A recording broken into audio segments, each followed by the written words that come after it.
Okay, welcome to Parsha Beshalach with commentary by Nechama Leibowitz.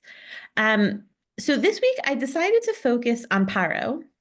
I'm often interested in what the bad guys characters are in addition to the good guys, and I don't think we've looked at him yet, and this is his grand finale before he exits the stage.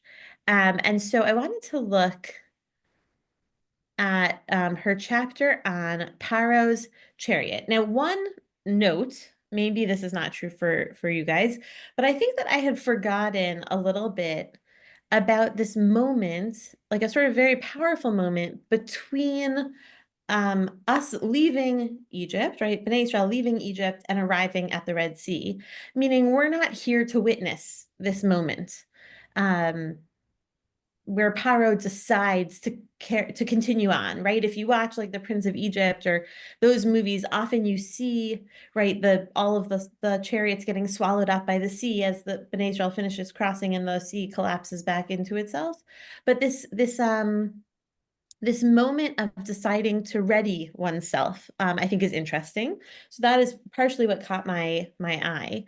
So as she says, right, the plagues have ceased. The last of the firstborn have been buried, right? There's been a little bit of closure, or could have been closure. Paro and his servants breathed freely and quickly regretted their decision to let the Israelites go.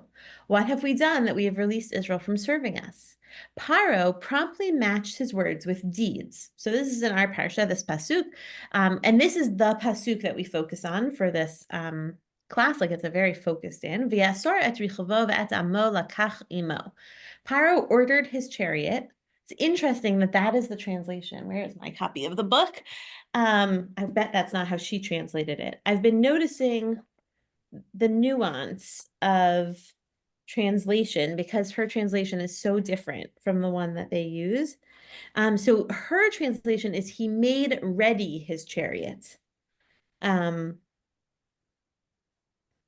took his people with him. So this is a very different translation. And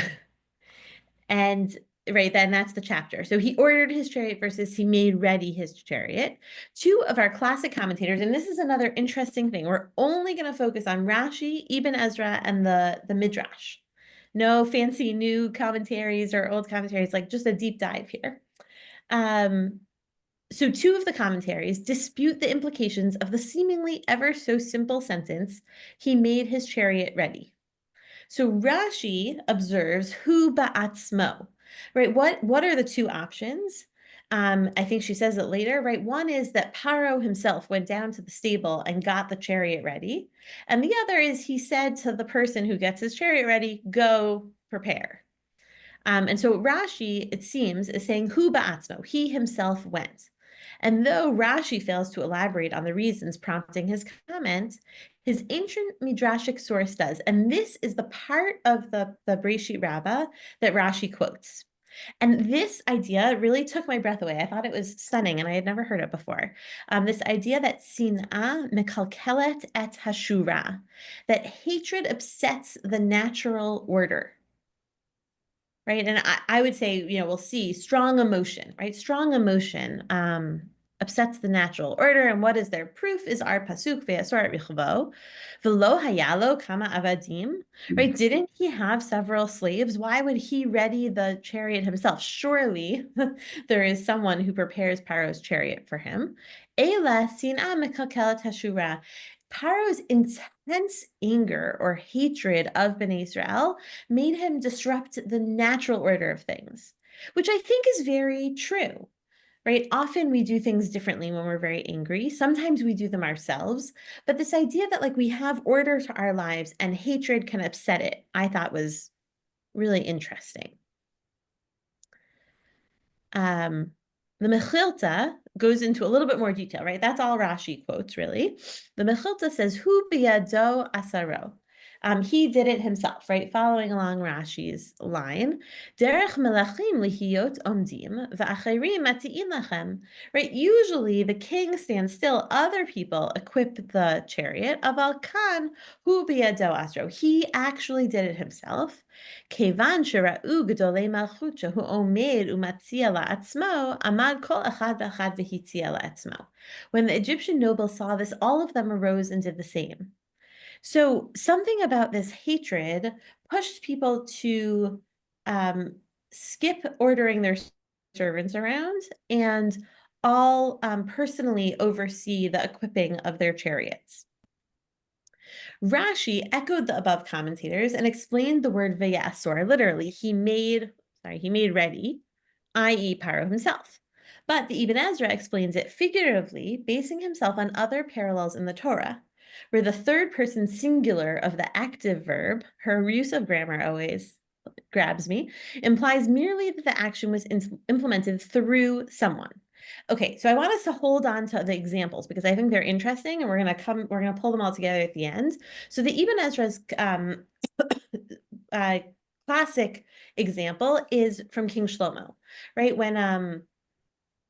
When it says Vayiven Shlomo et habayit, when Shlomo HaMelech built the Beit HaMikdash, right? The Ibn Ezra is saying no one could possibly say he built it alone, right? Maybe Paro could get his chariot ready. Shlomo can't build a whole Beit HaMikdash. And so therefore, this idea of Vayiven or Vayasar is about,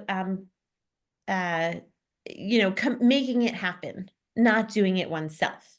Right? It is plain to the Ibn Ezra that Paro did not run to the stable, take his horse, and harness it to his chariot. And now we run into some more interesting examples. Right, we find the difference consistently appearing in their explanation of other texts where the same problem is involved. So here's one. Yosef made ready his chariot, right? That's when he finds out that his father is still alive. And instead of commanding one of his underlings to prepare the chariot, he goes himself, right? He goes in person. He does not delegate this. This is probably to his slaves, as would have become the regent of the realm, out of eagerness to pay respect for his father. The Ibn Ezra, however, here too observes the text could be compared to the statement that Shlomo built the house.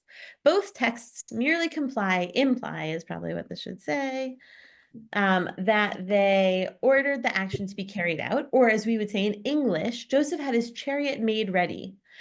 To me, that doesn't sound very good. Solomon had the house built.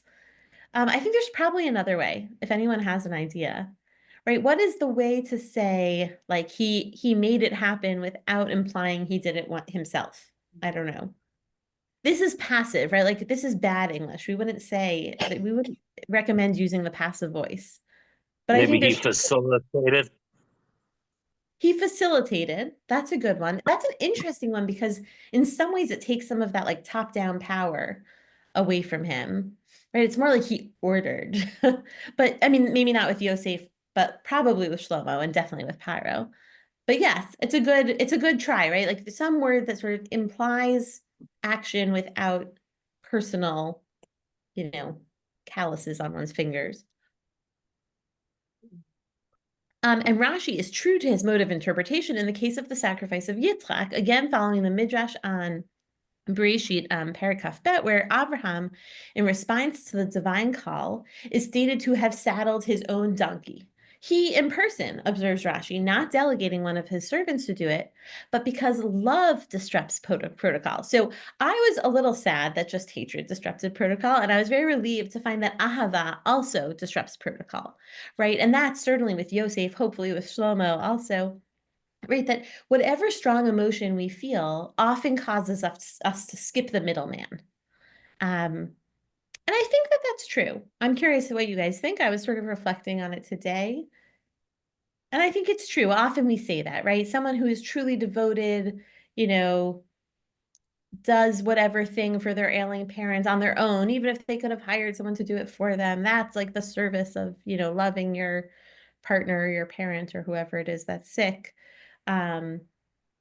Sometimes like if you're doing something like for a mitzvah, right, like making challah, you make it yourself instead of like sending your names to someone else, even if you generally would buy challah from, Mariano's.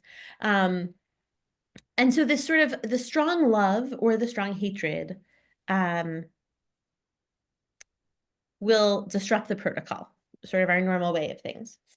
And one more example to add to our file, the difference in approach can be detected in the two commentators' explanations of Balaam's conduct in response to Balak's request for him to come along and curse Israel. The text says, and this is interesting also because Balaam and Avraham share a lot of comparisons in the narrative and the way it's organized. So just like Avraham woke up early and saddled his donkey, Balaam also rose up early and did the same. Once again, Rashi notes the text illustrates the principle that hate disrupts protocol, Balaam doing the saddling himself, whereas the Ibn Ezra adheres to his view and observes that the text means Balaam had it saddled.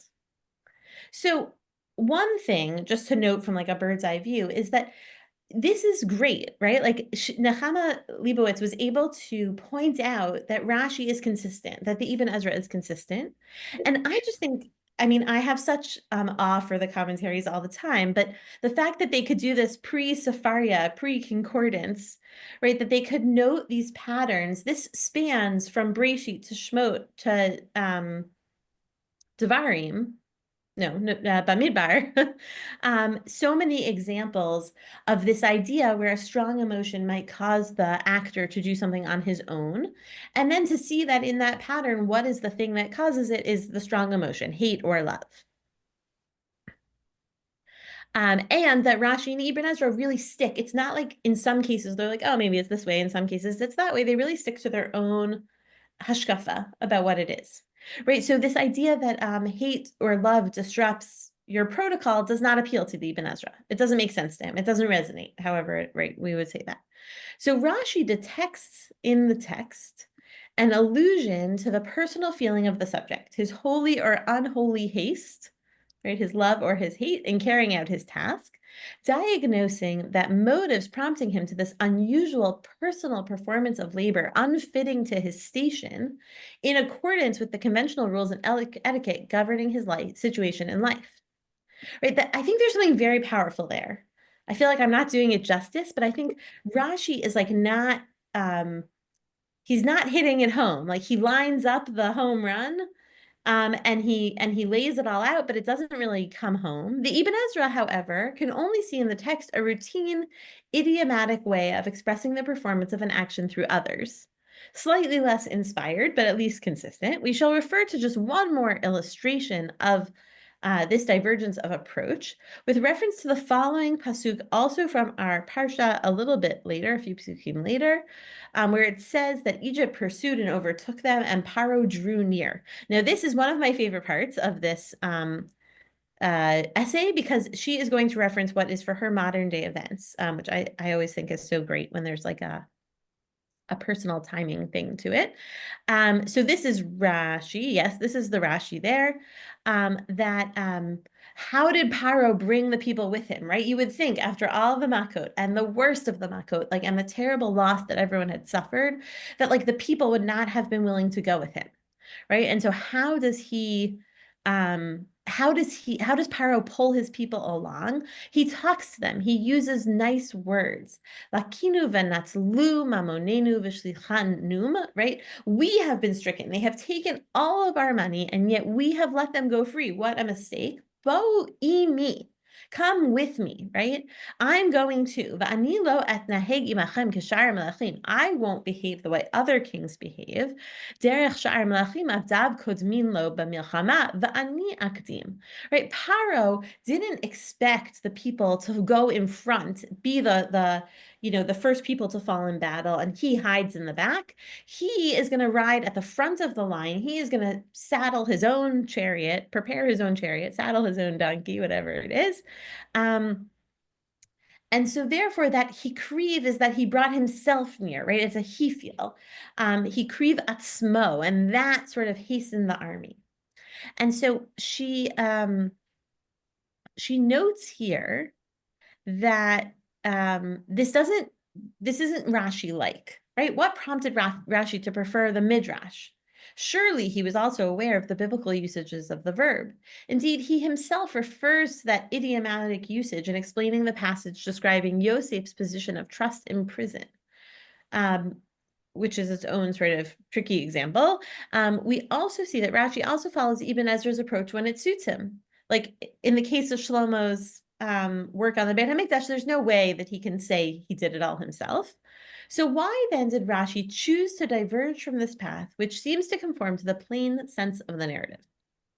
First, we must realize that sound, logical, and literary considerations are involved. If we accept Ibn Ezra's explanation, what was the point, right? If Paro just had his chariot ready for him, why did the Torah bother telling it to us? Surely it would have been sufficient to relate that Paro pursued the Israelites with his chariot and horsemen and overtook them. The Torah does not usually involve itself, without good reason, in detailed technical descriptions of preparation for a battle or for a banquet. Rashi's approach, however, provides that reason and lends significance to the apparently unnecessary concern with technical detail.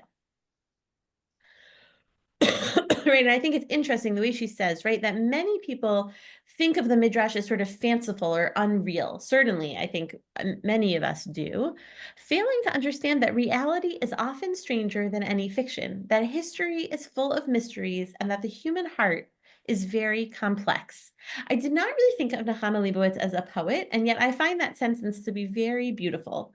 Right? That reality is often stranger than fiction, that history is full of mysteries, and that the human heart is very complex. So if we look through that lens, she explains, the Ibn Ezra, a believer in the plain sense of the narrative, reasoned that it was far-fetched to imagine that Paro, king of Egypt, scion of the gods, overlord of princes, slaves, and numberless myrmidons, I didn't look up that word, but that I did spell it the way she spelled it, would go into the stable and harness his own chariot. Right? He just couldn't believe it. And here, sorry, I jumped ahead. Here are two examples that show it's quite feasible. The first is from 1483 BCE. In a temple, there is an inscription on the wall about this battle that the Paro, however you pronounce his name, Tomtes III, has, where it says, so his royal majesty ordered it to be proclaimed throughout his army, be of good courage and advance along this narrow path. See, his royal majesty swears that he will not let his victorious army go in front of him in his place, for as much as his royal highness has resolved to go forward himself in front of his host. Right, so that Paro, Totmes, is like our Paro, someone who goes in the front of the line. And then again, this paragraph like really made me stop and think for a minute about what runs through Nechama Leibowitz's head when she thinks about what she's going to write. She says, do we not have here the same demagogic device to whip up the enthusiasm of the masses employed by Abdullah, king of Jordan, in May 1948 when 7 Arab states attacked the new Jewish state on the day of its birth? He rode at the head of his army within rifle shot of Dagania and facing the River Jordan, fired the first shot over the western bank, after which he promptly returned home to Amman. I don't know enough about Nechama Leibowitz to know if she is being like wry, right? Like if this is true, which I assume it is, what I hear her saying is these kings pretend to be brave and then they run home and leave people to die on the battlefield without them. Right, a symbolic performance, right? That the Paro or King Abdullah or whoever it is, they say they're going to go first, but they're not actually going to remain on the front line. And again, I just think that there's sort of this, to borrow from that modern day example, super interesting. With the usual disclaimer that I always try not to delve too far into current modern day events, but because Nechama did, I'm going to also, right? All of the Hamas soldiers that didn't have their uniforms and somehow managed to just, assimilate into the population, are not even doing this symbolic performance, right? That there's something at least about this performance that like holds the seat of kingship or rulership, leadership in high esteem, even if they're not going to actually forsake their life or put their lives at risk, that I don't think we even see that level of symbolic performance today. But I think that it's interesting to me that this is sort of where her mind went at this moment. Okay, but we're going to get to what I think is the coolest part right now. Excuse me, Rabbanit, before you Yeah, get to the cool please. part. Yeah. to their sort of unfortunate credit, Israel Lahavdil has always been known since 48, through all of its wars, as they continue, that the leaders, the majors, the generals, um, they literally go in front of their Yes, army. thank you. I meant to say that, which is right to Many of say, it, so yeah, many go of ahead. them killed that way also because they're at the front line. Yes. Yes, I think you're right. I thank you. I did mean to say that, right? In contrast to the soldiers who lost their uniforms and hid in schools in on the other side, our soldiers, right, as Rabbi Schwartz said, often your high rank does not excuse you from staying in the front lines. If anything, it obligates you in a beautiful way. Um, so here, she says something great, which will actually, I think, make me forever now click on the link to the Midrash in the Rashi and Sefaria, because it did not occur to me that Rashi is heavily redacting the Midrash when he quotes it. I don't think he's trying to hide the rest of it, but he just didn't. He only quotes what he needs, right? Rashi only cited from the Midrash what he needed to explain the particular text and determine the identity of the subject. And this is what I meant, but like he lined up the home run and then he didn't hit it out of the park. Is like Rashi found this amazing midrash and he quotes it, Sina Mekalkelet Hashura, but he doesn't really go into the detail. That's not his goal. But I think this midrash, this Mechilta and Breshit Rabbah, which is behind it, are just so powerful. It's like a shame that he didn't divert his attention. But I guess if he did that every time he found a great midrash, he would never finish his commentary. So the Midrash notes that Arba Asru, right? That's the Vayasor, that's the word of Paro, of readying his chariot, that 4 people harnessed or readied themselves with joy. Avraham Asar Besimcha, right? We talked about him. Vayashkem Avraham Baboker Vayachvosh et Chamaro. And Yosef Asar Besimcha. V'yasor Yosef merchav to, right, to go meet his father. Bilam asar besimcha, right? Bilam, like Abraham, right? Even if it's with, it's a funny one. Even if we think it's like a sort of unholy task, he did it happily. Ve'yakam Bilam baboker v'yachvosh, and Paro asar besimcha, where it says in our pasuk v'yasor richvo. And so the text says, Tavo chavshash chavash Avraham leilech la'asot ritzon kono. Right here, and I think, here it is. Let the saddling of Avraham, who came to do the will of God, v'ta'amod al chashvash chavash bilam leilech lekalel et Yisrael. Let Abraham's vayasor ba'ahava sort of cancel out Bilam's v'yasor be'sinah. Right? There's some sort of like karmic thing that the Midrash is noting here, which is that two Avraham and Yosef sort of maybe in some way cancel out Bilam and Paro. And the Midrash again here quotes the full idea, right? That ahava mekakelet tashura, visina mekakelet tashura, both of them, and again lists the two.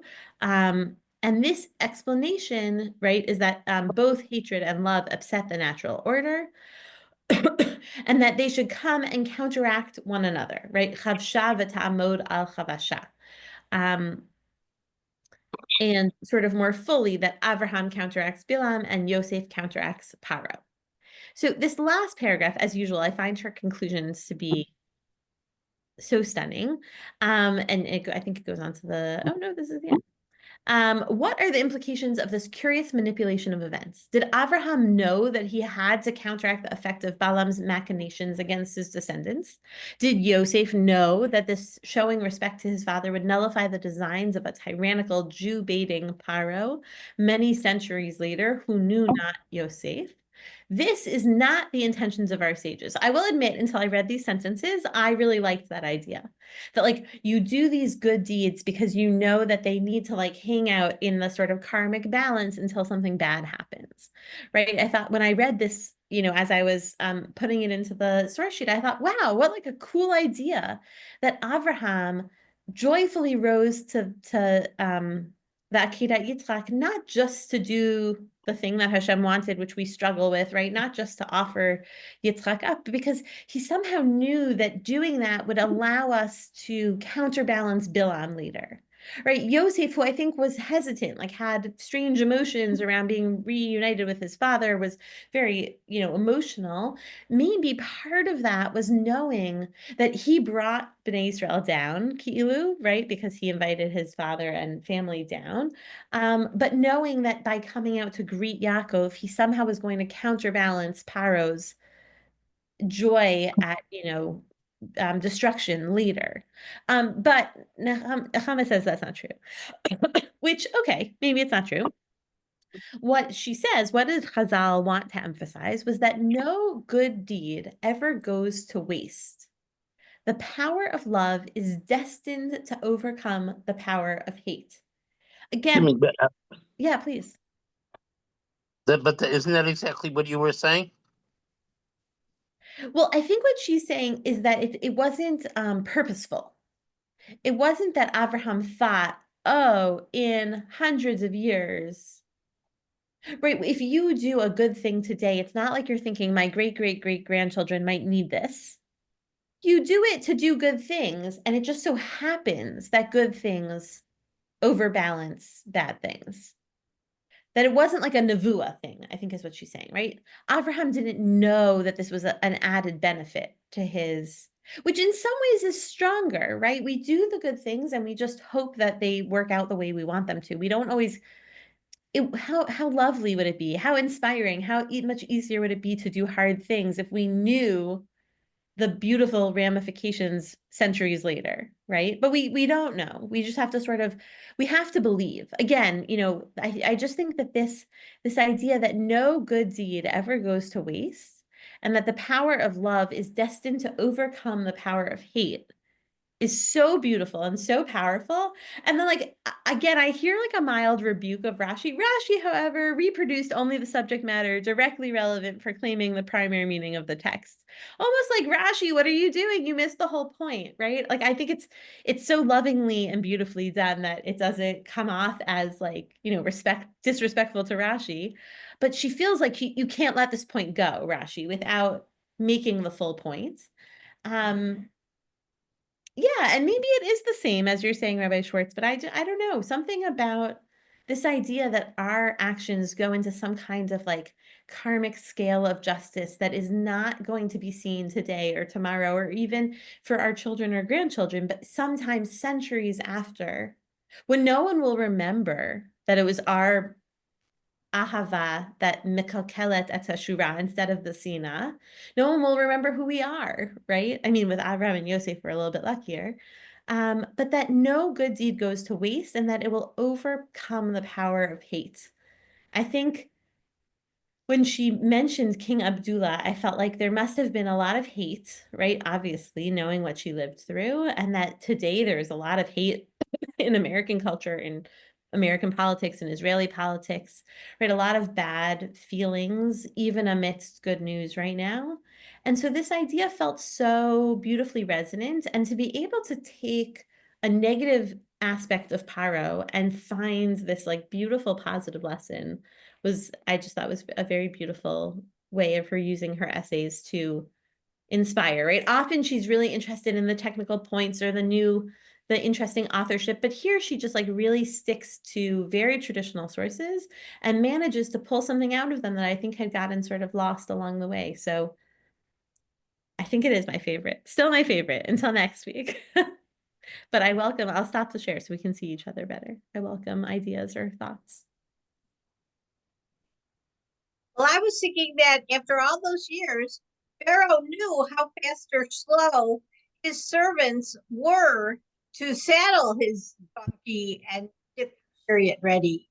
And Pharaoh was in a great big hurry, thought maybe he could do it himself faster. So I think you're right, definitely. Right. It's not like impatience with someone who is like slowly tying their shoes and you're like, I've got to go get the paper or catch the bus or whatever, right? But on the other hand, you would think that his groomsmen were more skilled at quickly saddling his chariot than he would Point. be. But yes, Yeah. I definitely agree. You can like feel the bristling impatience that must have like radiated out of Paro at that moment. Mhm. Which is like, right, which is to say that when someone is in a calmer headspace, they can sort of realize, oh, probably it's faster if they do it, or maybe I should just stay here. It's not befitting to a king. But his sinah, his hatred, is what sort of pushed him to just like push people out of the way and run down to the stable. But yes, I totally agree with you, Sherry. Mhm. I've been thinking of one detail. A couple of parshas ago, there was a moment that God hardens Pharaoh's heart. And Mm, there was a discussion that I forgot his name, the professor of philosophy who came and talked about free will. So mm, did Pharaoh have free will or not? It's very. I got lost in the whole thing. But I'm thinking Pharaoh had his heart so hardened by God that he couldn't even tolerate a slave to do mm. the charger for him. He had to go and do himself because it are traced back to that moment. Interesting. So, like, more than impatience, it was a hardness. Beautiful. That's such a nice intertwining of Paro's character. That's one of my favorite topics.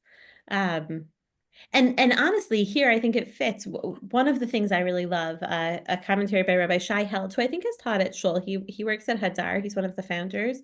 He writes, I'm paraphrasing a little bit, that sometimes people become so set in their ways that they simply can't find another way to do things. Like his argument is that Hashem hardening Paro's heart is the way of saying Paro was so set in his ways he actually couldn't find another option anymore. Right? That when we allow ourselves to not make a choice every single time we do something, we just become sort of immune to change because we get like into a rut. And so if you think about Paro's hardness of heart here, it's like he couldn't disrupt his routine for anything, but a hatred so strong that it even overtook that hardness. If anything, this is like the softening of his heart, maybe, right? Like he was so hardened, but now it's like he has to do it himself. I don't know. A slightly different read of the same character treat. Thank you for mentioning that. I'm sure it was a great speech. I was sorry to have missed it. Oh, we can't hear you, Rabbi Schwartz. Oh, you're muted here. I'm gonna ask. Am I? Ah, there Can you you hear me go. now? We can hear you now. Okay, three real quick points. Number one, Rabbi Shai Held is very good. We heard him twice. Once at the Hadar learning at the Skokie Valley. He Yeah. was great on that one parak of Tehillim, Mm, and also on Shem at one time. Anyway, number two, since yesterday was the Sfat Emet's yard site, Sfat Emet's yard site, and Parashat Shira, or Shabbos Shira, he says on the word Shura, which you correctly translated as, how do you translate it as? Regular protocol is how protocol. Nechama Right, Leibowitz right, right. So he says, and this has nothing to do with the fact that he was a Polish Jew, although it would sound the same. He says that the word Shira comes from Shura, a straight line to Hashem. Wow. Wow, that's really beautiful. And so if we think about Shira and Shura as the same, right, our Ahava can sort of disrupt the line, maybe make it shorter or make it more direct or more a stronger line, right? If we allow our feelings to come out. That's Oh, beautiful. very nice. And third, I just can't help saying very personal, but I'll make it a long story very, very quick. I had a kid in third grade, not dati, not barely religious at all. They didn't know anything, not kosher, not Shabbos, who, not that it should matter what his lineage was, but it just came out because he had this great love for Yiddishkeit, and I worked with him for several years. And 20 years ago, I was at his wedding, and he became an amazing Ben Torah and runs a beautiful Jewish family. His younger brother is a Rosh Yeshiva.